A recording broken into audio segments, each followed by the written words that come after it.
So hello డేవ్స్, మీరు ఎప్పుడైనా ఆలోచించారా లైక్ ఇన్హెరిటెన్స్ అంటే ఏంటి? చాలాసార్లు వినుంటాం మనం బయట, ఇన్హెరిటెన్స్ తెలుసా అని. కానీ ఇన్హెరిటెన్స్ అంటే ఏంటి అని ఎప్పుడైనా ఆలోచించారా? సో బేసిక్గా ఇన్హెరిటెన్స్ అంటే ఏం లేదు. జనరల్ ఎగ్జాంపుల్ తీసుకుందాం, మనం డైలీ లైఫ్లో జరిగే ఒక ఎగ్జాంపుల్. అదేంటంటే మనకి ఫాదర్ ఉంటారు అవునా, వాళ్ళకి మా ఫాదర్కి ఇంకొక ఫాదర్ ఉన్నారు. సో ఆబ్వియస్లీ మా గ్రాండ్ ఫాదర్. సో ఇక్కడ ఏంటంటే మా grand father 10 acres of land అనేది సంపాదించిన తర్వాత ఆ 10 acres ఆఫ్ ల్యాండ్ అనేది ఎవరు తీసుకున్నారంటే మా ఫాదర్కి వచ్చారు. ఇప్పుడు యాజ్ ఎ సన్గా నేనేం చేయగలను? మా ఫాదర్ ఆ 10 acres ఆఫ్ ల్యాండ్ నాకు ఇస్తారు. సో బేసిక్గా దీన్ని ఏమంటారు అంటే ఇన్హెరిటెడ్ ప్రాపర్టీ అంటారు.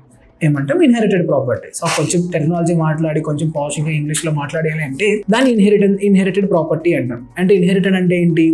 అవి నా ప్రాపర్టీస్ కావు, మా ఫాదర్ యొక్క లేకపోతే వాళ్ళ ఫాదర్ ప్రాపర్టీస్ అనేవి వంశపార్యపర్యంగా వచ్చే ఈ పర్టిక్యులర్ ఆస్తి ఏదైతే ఉందో అంటే ప్రాపర్టీస్ ఏవైతే ఉన్నాయో అవన్నీ ఇన్హెరిటెడ్ అంటాం. సో బేసిక్గా ఇన్హెరిట్ అంటే అంతే, ఏంటంటే ఒక పేరెంట్ ప్రాపర్టీస్ని చైల్డ్ క్లాస్ అనేది తీసుకుంటే దాన్ని ఇన్హెరిటెన్స్ అంటాం. అయితే ఇందులో బేసిక్ ఎక్కడ వస్తుందంటే మనకి ఊప్స్ కాన్సెప్ట్ ఇన్హెరిటెన్స్ అనేది వాడతాం. అంటే ఊప్స్ కాన్సెప్ట్స్ అనేసరికి మనకి ఫస్ట్ వచ్చేది ఏంటి? Classes and objects. అంటే ఒక క్లాస్ ఉంది, ఆ క్లాస్లో దానికంటూ కొన్ని మెథడ్స్, దానికంటూ కొన్ని ఆబ్జెక్ట్స్ ఉన్నాయి. If in case by any chance నాకు ఇంకో క్లాస్ క్రియేట్ చేశాను, ఆ క్లాస్లో కూడా సేమ్ ఈ క్లాస్లో ఏవైతే ప్రాపర్టీస్ ఉన్నాయో అవే ప్రాపర్టీస్ అంటే nothing but away objects and same objects same methods కావాలి. రైట్ ఏంటి? Same objects and same methods కావాలి అనుకుంటే నేను ఏం చేయాల్సి ఉంటుంది? ఆబ్వియస్లీ మళ్ళీ క్రియేట్ చేయాలి. ఇలా ఎన్నిసార్లు క్రియేట్ చేస్తాం? రైట్, 10 క్లాసెస్ సేమ్ సినారియోలో 10 క్లాసెస్కి నేను క్రియేట్ చేయలేను కదా.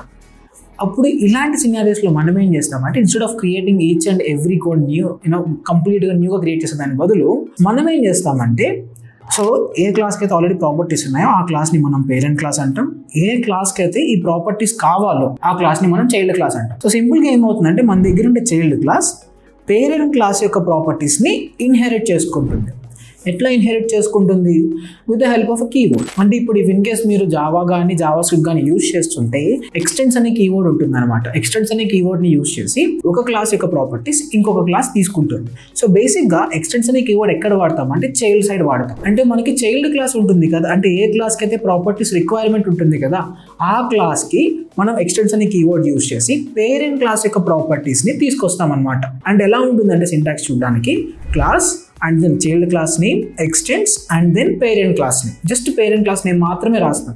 ఇప్పుడు మీరు ఎక్కడ కూడా పేరెంట్ క్లాస్లో ఉన్న ప్రాపర్టీస్ ఏవైతే మీకు కావాలనుకున్నారో అవి మళ్ళీ రాయాల్సిన అవసరం లేదు. ఎందుకని? ఆల్రెడీ ఇది పేరెంట్ క్లాస్ ప్రాపర్టీస్ని తీసుకుంటుంది. అయితే జావా అండ్ జావా స్క్రిప్ట్లో ఉన్న డిసడ్వాంటేజ్ ఏంటంటే వన్స్ మీరు ఎక్స్టెన్స్ అని యూజ్ చేశారనుకోండి ఆ కీవర్డ్ ఓన్లీ 1 క్లాస్ మాత్రమే తీసుకుంటుంది అనమాట. సో దీనివల్ల ఇష్యూ ఏముందంటే బేసిక్గా ఇన్హెరిటెన్స్లో మనకి టైప్స్ ఉన్నాయి. ఆ టైప్స్ అన్ని ఏంటో నెక్స్ట్ వీడియోలో మనం డిస్కస్ చేసుకుందాం. మరిన్ని వీడియోస్ కోసం సబ్స్క్రైబ్ చేసుకోండి బ్రోలీ అకాడమీ.